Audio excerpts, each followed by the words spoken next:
Thank you all for checking out this week's episode. Once again, I'm John. If you like what you heard and saw today, subscribe to our YouTube channel, find us on Instagram, Facebook, and Twitter, and check out our brand new merch store with hats, coffee mugs, t-shirts, other cool stuff coming down the pipeline. Again, thank you all for support. Be safe, and see you next week. How's it going, everyone? John here, the host of Spirit Talk, and today we're welcoming on an incredible guest, Alex Johnson. Alex is a Marine veteran, author, magician, a black belt martial artist, and I'm going to go out and say maybe a top 5 guest so far with the most interesting, complex, very peculiar life so far. And so, Alex, thank you for jumping on here. Hey, brother. Thank you so much for having me on your show. Like I was saying before we started rolling here, usually I'm on the other end doing the interview. So this is actually my first podcast where I'm not the one asking the questions. So thank you. No, all good, man. It's funny because before we kind of jump into this, I think you sent me a message, or we kind of connected on social media, and so I've always been very interested in, obviously, as you posted through the pandemic, whether it's the veteran stuff, obviously a lot of the magic stuff, which piqued my interest. And it wasn't until a couple weeks ago when I actually launched a very limited deck of cards for my store, because I'm always very kind of like, man, I never have a deck of cards. And I launched it. It's been great. Like, I only did 100 of them. And it's the cards themselves are very cool because obviously my friends and I, if you do drinking games or you want to play solitaire with your aunt and uncle and stuff like that. And then literally the day after, you posted something about your stuff you got coming up with the Kickstarter and the cards and the magic stuff. I'm sorry, someone's knocking on my door. So you're not expecting it. It's going to happen, right? Yeah, no, of course. And so literally the day after I launched mine, I see your post. I'm like, man, I can't believe I've never asked Alex to be on the podcast.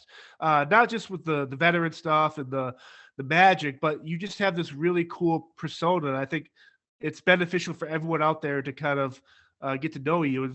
Hopefully after this episode, people will kind of reach out to you and get to learn to understand you a little bit more better. And but again, thank you so much for being on here. I appreciate it, man. Thank you for having me. And so to kind of jump into this, now I know the magic is, for me, I'm just kind of blown away because I don't understand it. I grew up watching the Pendragons and Penn and Teller and reading all the Houdini books, all that stuff. But before we get to the magic part, you served in the Marine Corps. And again, thank you for your service. And the interesting for me is, like, I'm always curious why people joined the military. Was this a family tradition? Was this something where your friends were doing it? Like, why did you kind of initially jump into the Marine Corps? Well, I grew up with a family of, veterans. My grandfather, he was in the Air Force in the Korean War. And, his brother, so my great uncle, he was in the Army. And my uncle, he was in the Marine Corps. So I grew up as a kid, playing Army man, with my cousins and everything, running around with BB guns, shooting at each other. And one thing led to another. I was 18, getting ready to graduate high school. Didn't think I would be able to make it in college. Wasn't disciplined enough. Barely made it through high school.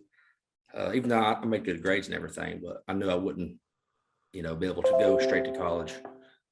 And so I just took the leap of faith, and I wanted to, join the best branch as far as what the perception was.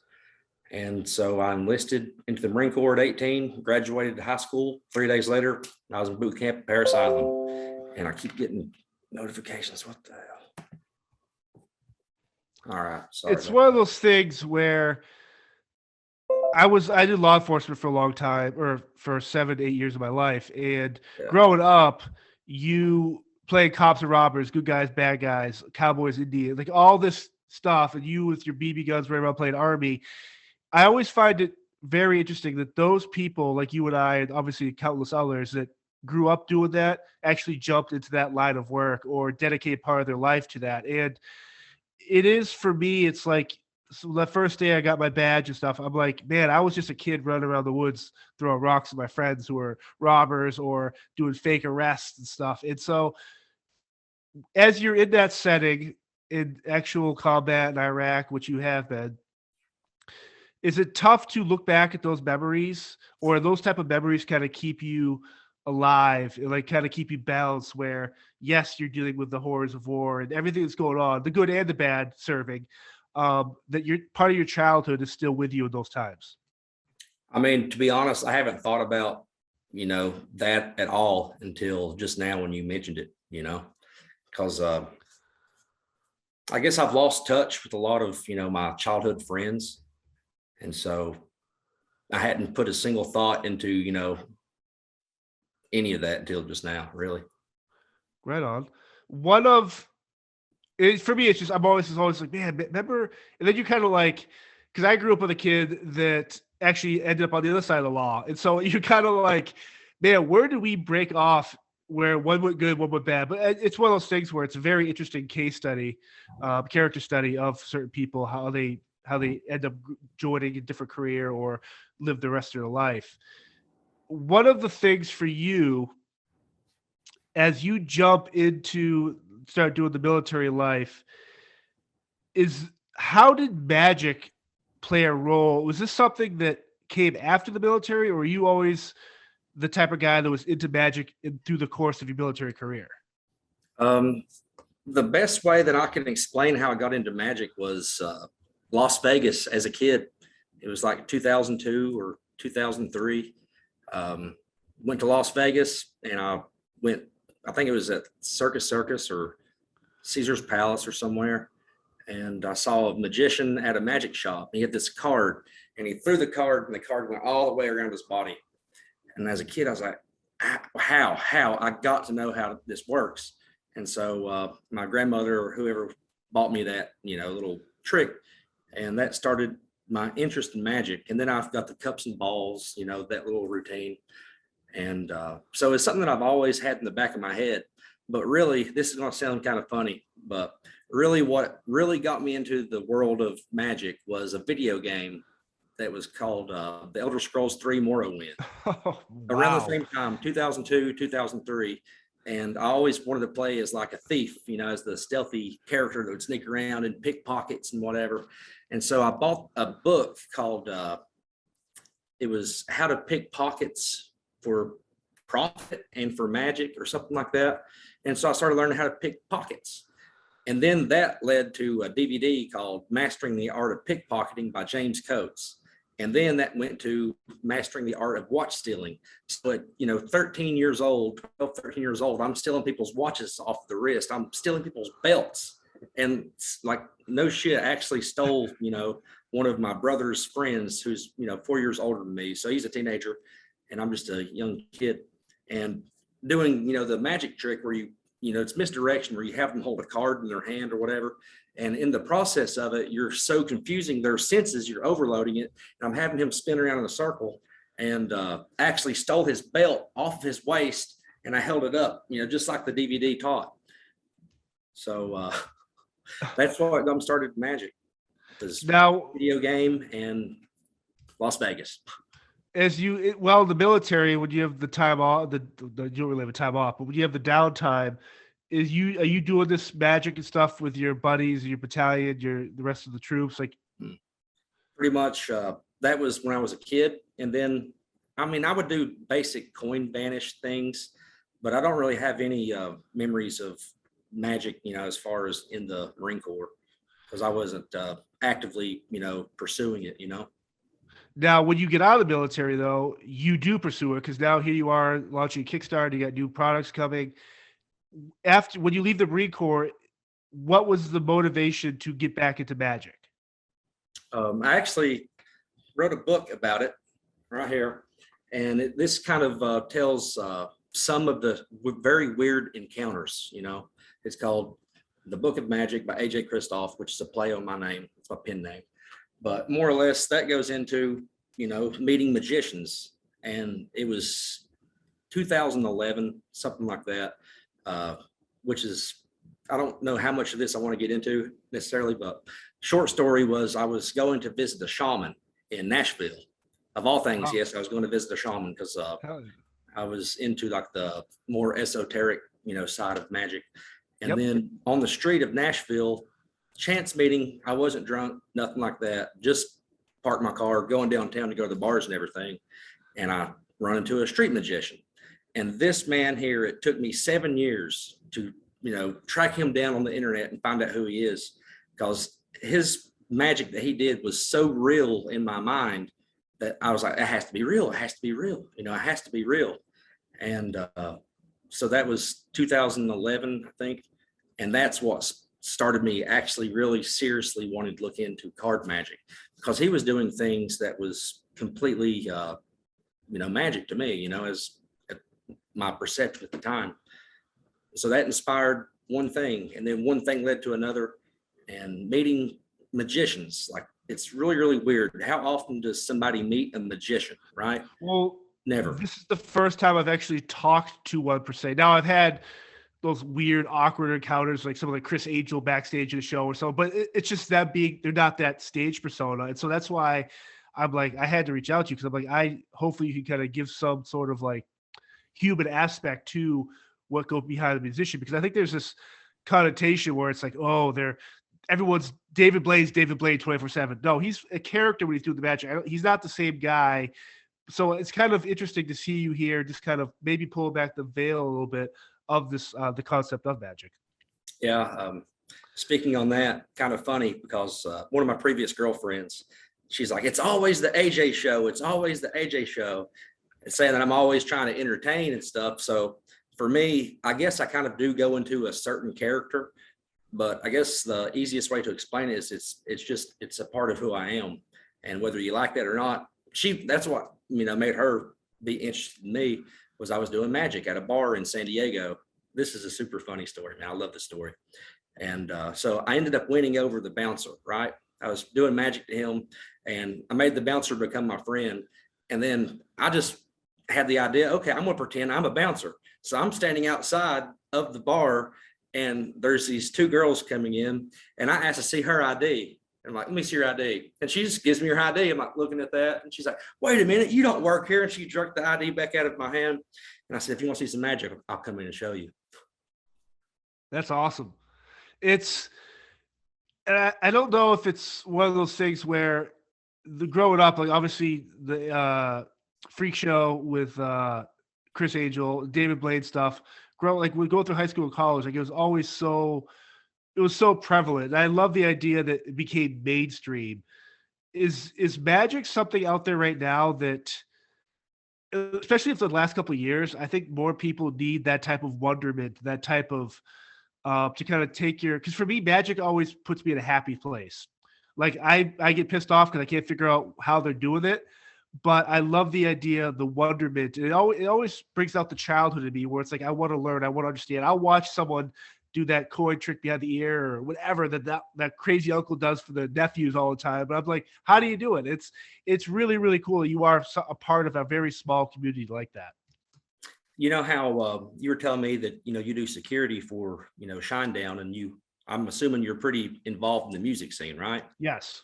Okay. So music has the power and the ability to, make chill bumps come up on your arm whenever you hear something that resonates with you.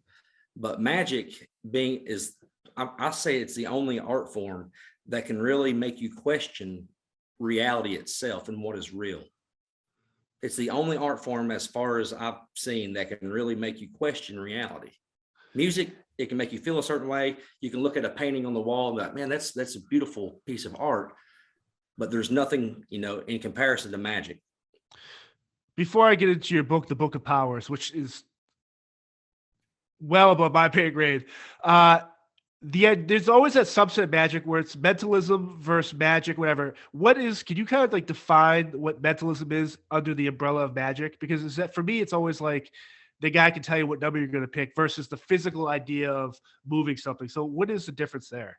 Mentalism is technically like like a branch of psychology, right?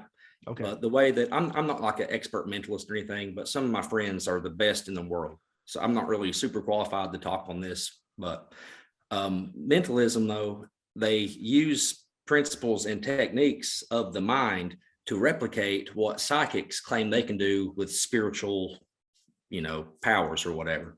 But mentalists, they always claim that they're not psychic. They claim that what they're doing is just, matters of the mind.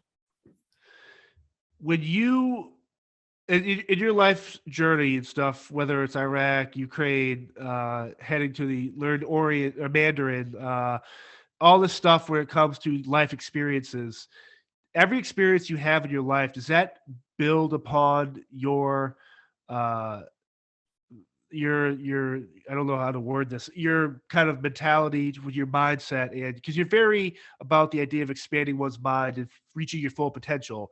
And so these life experiences, as you kind of keep, if you as you wake up each day and add a new memory to your whatever, is that something that makes you stronger in your field, or is it something you just kind of take a piece of different experiences in life and ups and downs to add to it? Hmm. That's a loaded question. Um, I guess the only way I can really think about it is everything has built one upon the other, and it's made me stronger. It's made me smarter, made me wiser.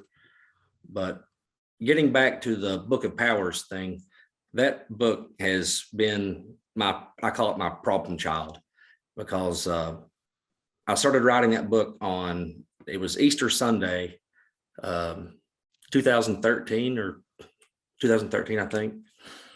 And then it took 2 years to publish that book. So yeah, I don't know how to talk about that book. I've never really talked about it. It's one of those things too where it's a lot of heavy subject matter, but when you look at the meat and potatoes of it, it makes like the biggest thing you can pull out of that is that we have to do our best to reach our full potential. And I love the idea of one's struggle to reach that full potential. It's just a very fascinating subject. It's crazy too, because it's like writing a book. Everyone's like, "Oh, write a book, write a book," and it's like there's so much to it. It's not as easy as you think. And I'm not a fearful person. I'm willing to jump in head first to tackle something, but I'm scared to write a book, or I'm scared to just put myself out there where people can nitpick and deal with it. How did you get the courage? And this always seems weird asking someone who's served and been in combat, but how did you get the courage to put yourself out there and start writing? Like, it's one of those things too, where it's a very powerful, again, another form of art form that you have kind of thrown yourself into.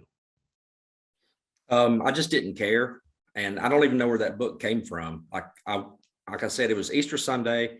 I woke up and I was in college at the time, going to ETSU in Johnson City. Had a little apartment, little townhouse type apartment with my best friend. And I just woke up and I was like, all I knew is I had the name of the Book of Powers. And I was like, I was a kid, I was like 24 or something. I started writing it, maybe younger than that. And I just had the name of the book and I obsessed over it, the Book of Powers. And I just started writing. And it went through many renditions. And I can't really say that everything in that book I agree with now, right? And I'm not really even saying that I've reached my full potential, if that's even a thing, if someone can even reach their full potential. But it was just a creative art project, more or less. And I had the idea, the Book of Powers. And I think in the first night I wrote like 10,000 words or something. Just crazy. And When it comes to dealing with like your PTSD in magic, is there a does the idea of magic and doing that type of stuff help your PTSD? I mean, it's my therapy, like sometimes I get anxiety, right? And so I'd always be fidgeting. Some people have a fidget spinner. My fidget spinner is a deck of cards. I think in a couple of interviews and things that David Blaine said, like he just more or less said they feel cool. Him as a kid, he said it made him feel more like an adult, because that's pretty much how he could relate, to adults as a kid, and be able to fool them and create that feeling of amazement. But for me, it's I'd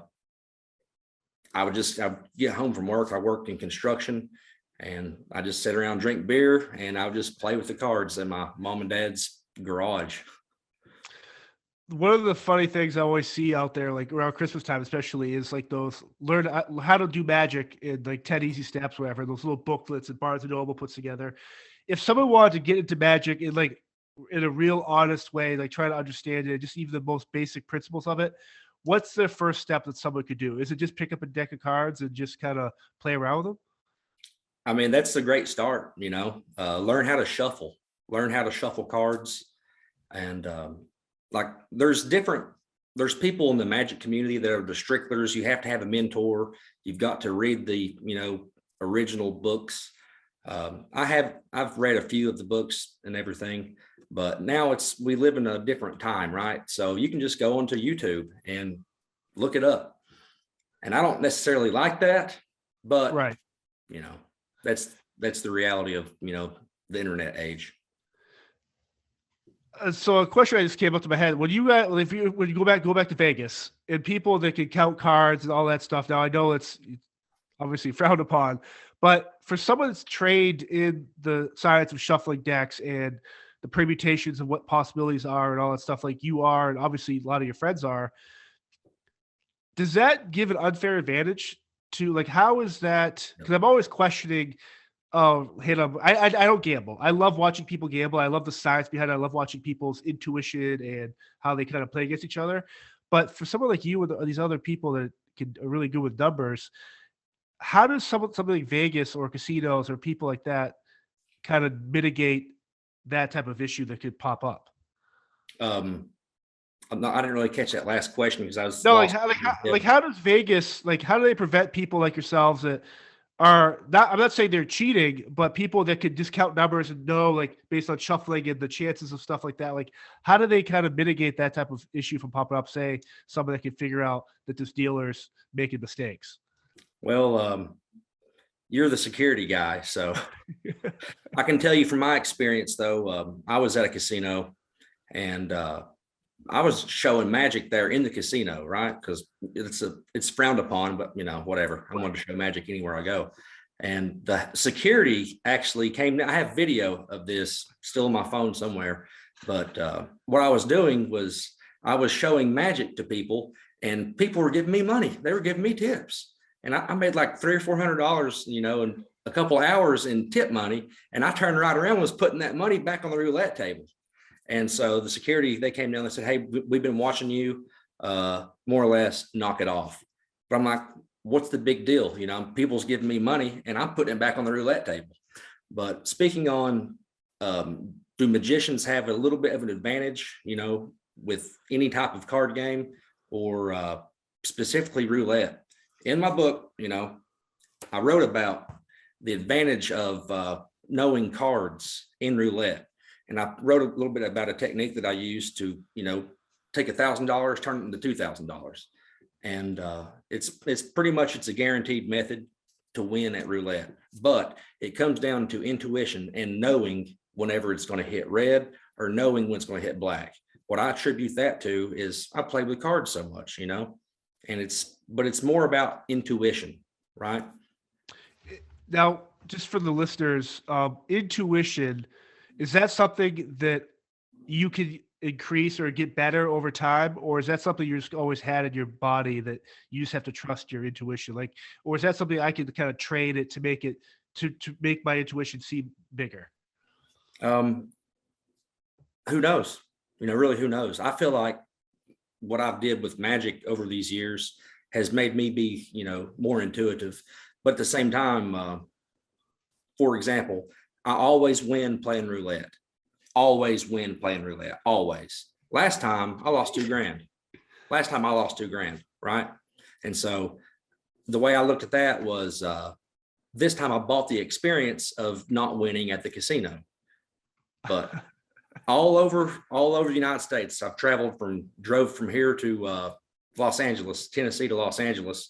And every time I drove past a casino, I'd go in and I'd win playing roulette. But the reason I didn't win this last time was because I had a friend, I picked him up and he already had drank like, a fifth, right? And so in the back of my head, I couldn't focus and I was worried about taking care of him. I was like, man, your ass ain't going to go to jail tonight, So I was more or less babysitting him. And so I wasn't on my game. So can intuition be developed? I believe so. But I'm not like a lot of magicians. I believe a little bit of that hocus pocus bullshit, right? So I believe in this stuff. What is the one magic trick that you've seen of your life that you're just like, this doesn't make any sense. Like even from coming from your point of view, where it's like I've tried to figure out how this person did that. I'm easy to fool when it comes to magic. Like a crazy experience was meeting Peter Turner, who I'm actually Oh wow. wearing his hat. He gave me this hat in Blackpool in England. But so I went to this magic convention, and there's on one of my podcasts, I had him on the show and I briefly talked about this. But so this is in Taiwan, right? And Pete, he's covered in tattoos, and face tattoos and all that stuff. And so he needed somebody that could speak English to be part of his show. There was a native English speaking person. And so he ended up calling me up on stage, and we ended up making friends. And so it was everything he did on the stage show was amazing, right? And then I wanted to go out. I wanted to go out after it was all over with. And I asked a few people, no one wanted to go, but Peter Turner, thank you. He wanted to go out with me into, out in the city in Taipei. And so he's in the front of the taxi. I'm in the back seat of the taxi. My girlfriend, she's back there with me. So we're in a taxi. There's no way anything could be set up. No way anything could be staged.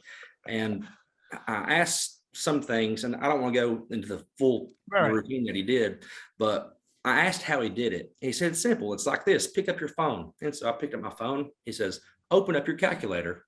Open up my calculator. He goes, okay, start typing in numbers. He said, start typing numbers. So I type in, he said, now look away and don't look, and start typing random numbers. So I look away and I just start typing random numbers in the back of a taxi, right? And he goes, well, what you typed in was 627-93472. And he read everything that I typed in consciously. I typed it in consciously, and then I looked away and started typing in random, and he nailed every single thing. In the book I've mentioned before, I've learned the techniques and the methods behind every single thing that I've wrote about in that book. But that's the one thing that I have no idea, completely fooled, no idea. Is it real? Who knows? Well, I just got goosebumps listening to it, because it's like I'm back to the wonderment of that. I love that the power of magic can do that no matter what age, sex, whatever religion. Like magic is so cool. They can kind of bring people together like that. Just for you to have that experience too, it's kind of cool too, because now it pushes you to try and create that same experience for someone else. But given he is the best in the world, in my opinion, right? Yeah. So he's like, I called him the mentalist. So he doesn't really perform a lot. He did a lot of workshops. So he would travel and he teaches magicians. And he was a consultant for David Blaine, I believe. And he's been consultants for different TV programs and all that. So he's like, there's different tiers to magic. And the magicians that I see, on Instagram that are revealing the tricks, so you got the dopey magicians that, I'm not going to look down on anybody, right? But there's different tiers, right? There's different levels. Yeah, it's like we get that you didn't really saw that girl in half, or the tiger didn't become a topless model. Like we get it. Like we understand. So you learned Mandarin in the course of your life. Mm-hmm. How does that come to be? Because I find that that's just not something that someone randomly just picks up and learns. I didn't even want to do it. I did not want to do it. I felt like it was like a spiritual journey for me, because I did, Taekwondo, and I did martial arts, all of my life, more or less. And then I wanted to learn Qi Gong and Tai Chi and Kung Fu. And I was like, well, in order to really learn these martial arts, you need to learn the hard and the soft. And so that got me learning about Taoism. And then I was like, well, in order to really understand this, you have to learn the language. That's what my brain was telling me. And I was like, damn, I don't want to learn Chinese. That's an awful sounding language. I don't like the way it sounds. But my brain is like, no, this is something you have to do. And so I did a private tutor for a year whenever I was still in college. And then from there, I progressed pretty good. I ended up having a Beijing accent. And then I was going to move to China and work in Hangzhou or Guangzhou.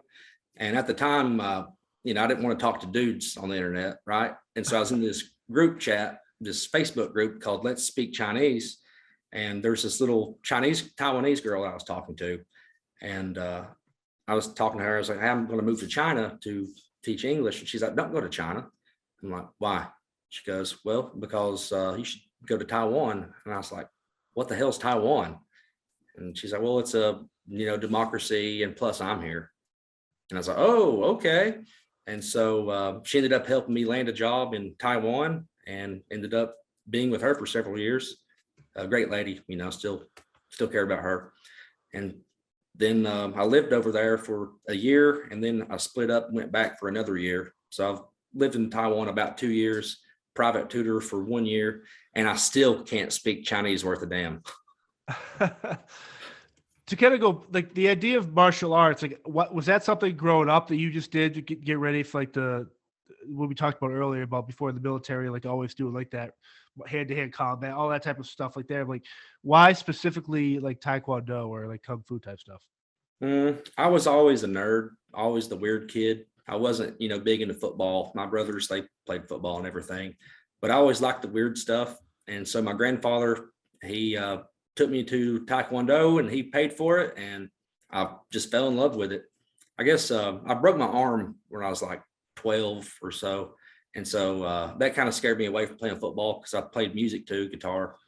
And so my way of, being athletic was martial arts. You talked about learning the hard and the soft of it, and the idea of a strong mind. I think a lot of times you watch like these athletes or these people that are very physically dominating. They're always doing the supplements. They look amazing, but they have a weak mind or whatever. For you to find that balance, how important is that for you as you kind of move forward in your life? I believe you should always be balanced. Obviously, a martial arts teacher once said, the art of walking is actually the art of always being off balance. Because whenever you're walking, you're in a constant fall. So everything, right here, I've been chugging water. I drank too much last night, so I'm a little bit dehydrated. So to bring balance back into my life, I'm chugging water. I want to talk about your Kickstarter you're coming on. I want to talk about your web store, your new deck of cards. Again, as you get to this level where you're at, the confidence has to be there. Everything has to be out there. The people have to really buy into what you're doing. And so how did that come to be? Like, when did you just realize you need to start designing some of your own gear and tools and stuff like that? I wish I had it prepared, but my logo, if you see my logo, that came from a watch. Okay. So I had the idea that I wanted the perfect watch, and I was like, I could pay, $1,000 for this watch. And I was like, you know what? I'd rather just make it myself. And so I had the connections, in China and everywhere to have them manufactured. And so the branding logo came from my own watch brand. It was called AJ Christoph, of all things. And so I've always created my own merch. But speaking on the cards, that's a funny story, man. Somebody wanted me to promo one of their decks, and so they mailed me one of their decks, King of Hearts Playing Card Company. And so they mailed me one of their decks to help promote them. And there I was, took their deck of cards, and I just threw it out the window of my truck. Anyway. And so then I realized what I did, because sometimes I get, PTSD episodes and stuff. I get paranoid, whatever. So it happens. Right. And the reason I did it is just because it was a beautiful deck of cards, but I'm not gonna get into it. Long story short, they sent me another deck of cards. And I'm sorry I did that. I was being crazy. I shouldn't have did that. And I get paranoid again, throw that deck of cards out the window.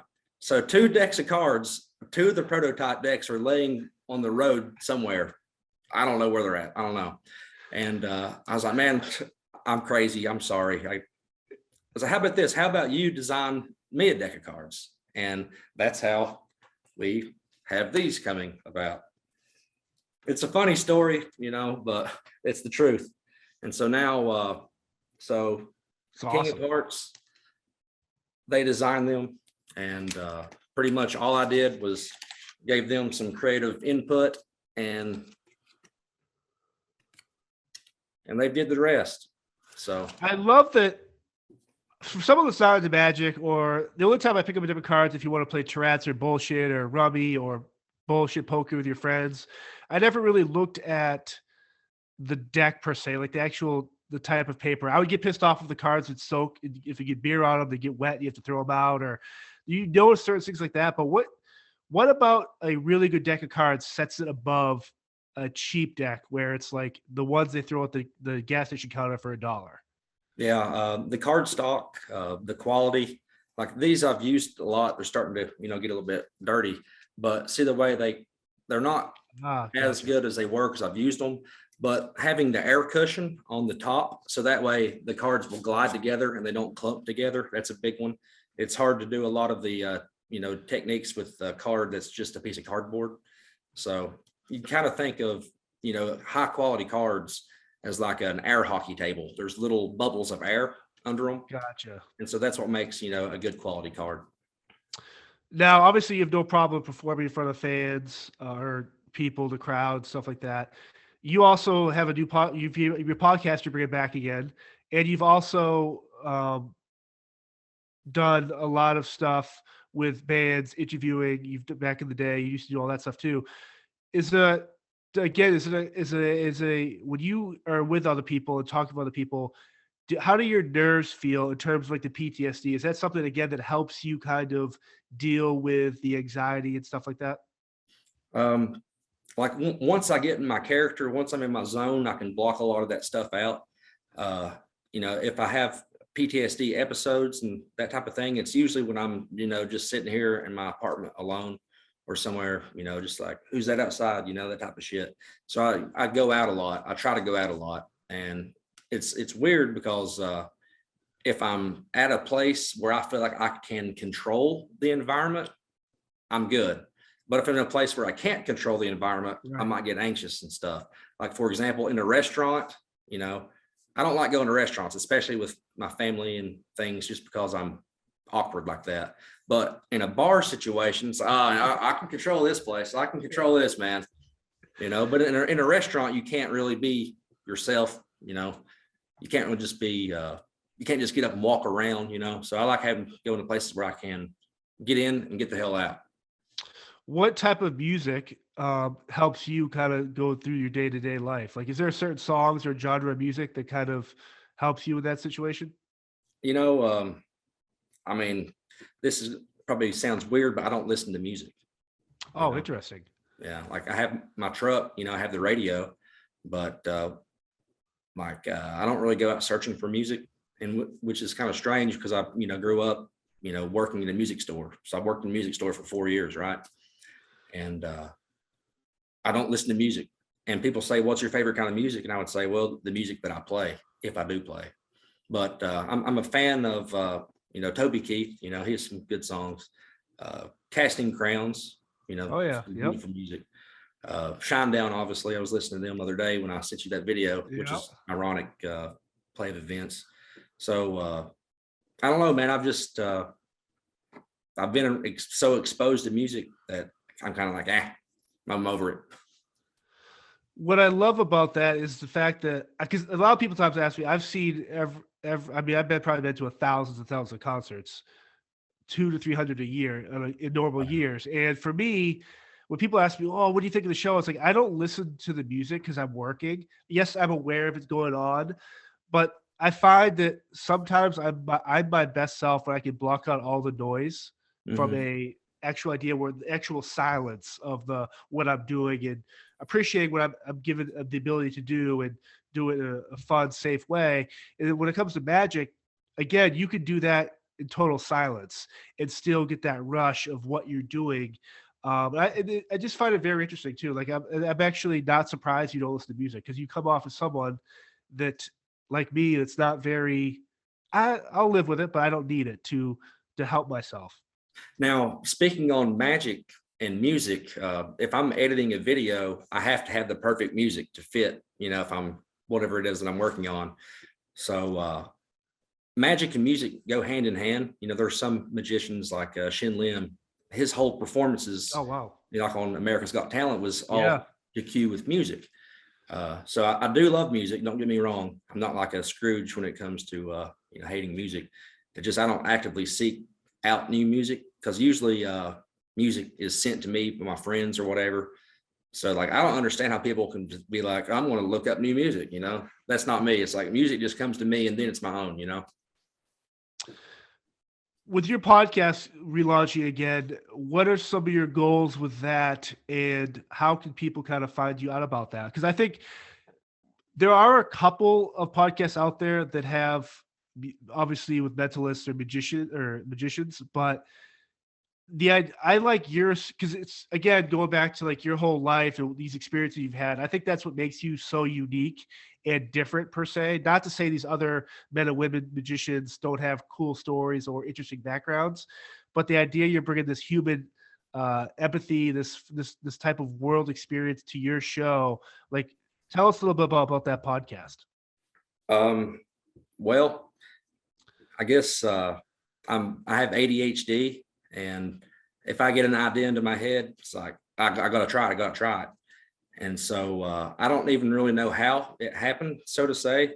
But you know, here I am, not the greatest magician in the world, not the best. Nothing. I don't claim any of that. But somehow I'm connected to the best, to the greatest, to the legends, to the people that, you know, most people would, you know, fanboy over just having the opportunity to even speak to. And then I created that podcast with my friend Daniel Rivington. I met him in Blackpool in England, and Peter Turner actually introduced me to Daniel. And we just, you know, hit it off. We became best friends right on site, more or less.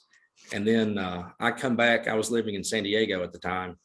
And he was showing me how to do things on the phone, right? So we were video chatting. And so he started showing me how to do stuff. I'm like, how do you screen record? And so I started screen recording him. And I was like, dude, we should do a podcast. We should do this more regularly. And one thing led to another. And so then we started the podcast. But, you know, he was always like he's the genius. He's the magician that knows everything, right? I don't know nowhere near as much as him. But I always just tried to be, like you said, the human part of it. The guy that's like laid back. It's like, whatever. I don't know what's going on. I'm just the one, you know, Right. the host, I guess you would say. But yeah, it's like, it doesn't matter to me who it is. You know, I'd have David Blaine on the show. Just talk to people as they are people, and not try to hold anybody to a pedestal. No one's high, no one's low, because, you know, everybody's human. Everybody's on the same playing field. I love that your relationship with Peter and Daniel, and I think it's so important that their legacy's up here, but now they have to pass it off to someone like you. And then after you get up there, there's someone after you. How important is it to you to kind of preserve the legacy of magic and keep pushing down through the history, these different techniques and tricks and stuff? And I think it's one of those things too, where I'm always afraid, it doesn't have to be magic, but all the stuff from history, like all the tales and all the folklore, like, I never want those stories to stop. And I never want magicians to stop with their tales and stuff like that. So how important for you is to preserve the idea of magic? Well, I've never thought about that. Excellent question. I've never thought about it because kind of the way I look at things is, if it's meant to exist, it's going to exist. Getting a phone call, sorry. If it's meant to exist, it's going to exist. If it's meant to die and burn out, then it's going to die and burn out. Like a lot of musicians, especially, you know, rock stars, they have this idea, oh, I got to be the rock star, I got to be the greatest, I got to be remembered and stuff. It's the only time I ever thought like that was whenever I was a kid. And more or less, my mom would ask me, so what do you want to be when you grow up? I sure as hell didn't say I want to be a magician. All I said was I want to be remembered. I want to go down in history. And I don't know why I thought that as a kid, because I've never really cared. But I think magic will live on. If I'm meant to be remembered, then I will. If I'm not, then what's it really matter, you know? Right. Just again, the whole idea of magic is so fascinating to me. Like, I have 1,000 questions in my head that I'll save for another time, maybe off the podcast. But again, if people want to reach out to you or find out what you're doing, obviously you're very active on Instagram and Facebook. Do you have a website? Do you have anything, a web store going to be launched pretty soon? Like, how can people kind of get to reach out to you, maybe pick up some decks and stuff like that? Yeah, I have multiple websites, but I'm ADHD and I can't make myself sit down to design the stuff. I worked as a web designer, so I don't really have an excuse of why I haven't made these websites yet. But so I have these websites that don't exist yet. If you I pretty much exclusively am on Instagram, AJ Magician. You probably can get the link or whatever. Yep. If you Google AJ Christoph, that will bring me up, and who knows what that'll bring up. But oh yeah, I want to show you this. So this is some shameless self-promotion, right? So this is mastering the art of magic. Okay.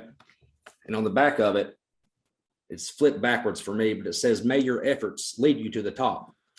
So this book here, I'll teach you, anybody that wants to buy this book, I will teach you how to master magic. Okay. And that's a bold claim.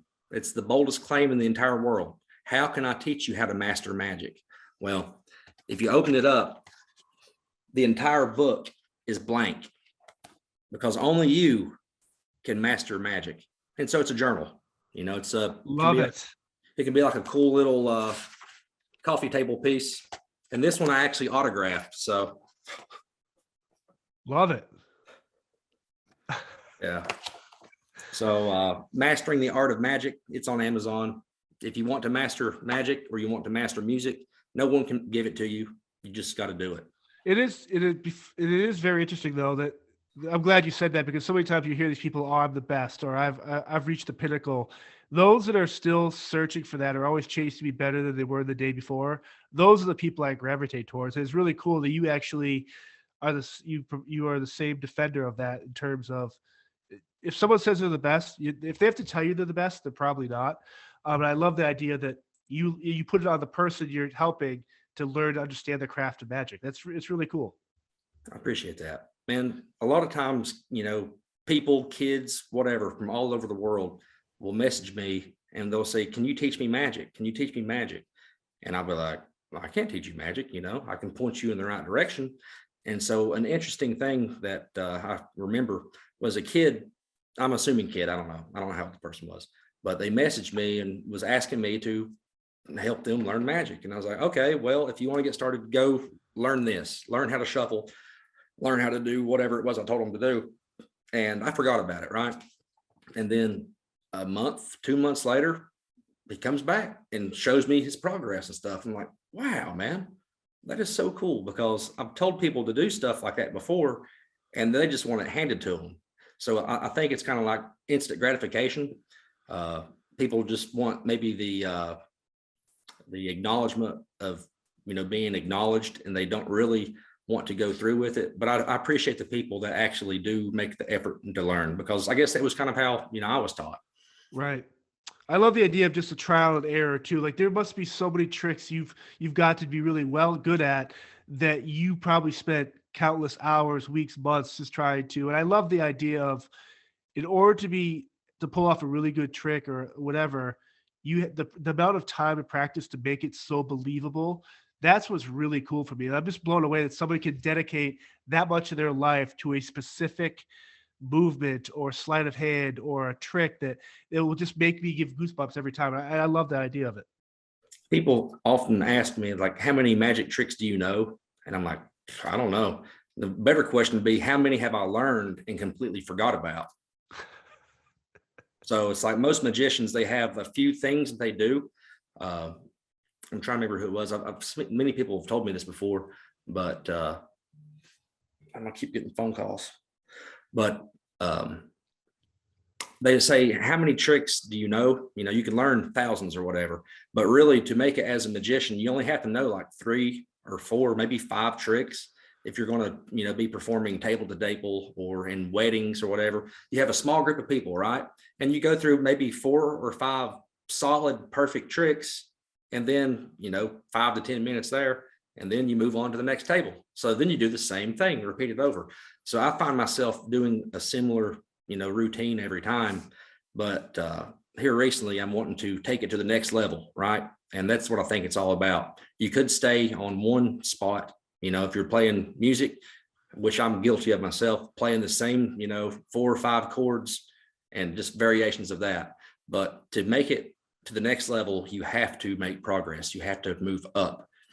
And so that's what I'm trying to challenge myself with today. And I love that. I think you're going to get there, and I will be a champion of everything you do, because I think you have a very unique story that you're still writing. And I can't thank you enough for jumping on here, AJ. Hey, man, thank you so much. We'll talk soon, and then be safe. And then once again, thank you for jumping on here. All right, John. Appreciate it, brother. Thank you. How's it going, everyone? John here, the host of Spear Talk. You might not know this, but before I record an episode, I like to break a sweat. And I do that using the Chop Fit. Over the course of the past year, the Chop Fit has allowed me to lose weight, tone up my body, and feel even more amazing about myself. A feeling that you should all feel about yourself as well. If you use this code, SpearChop10, you get $10 off your order. Once again, use code SpearChop10 for $10 off your Chop Fit order. It'll change your life. Thank you.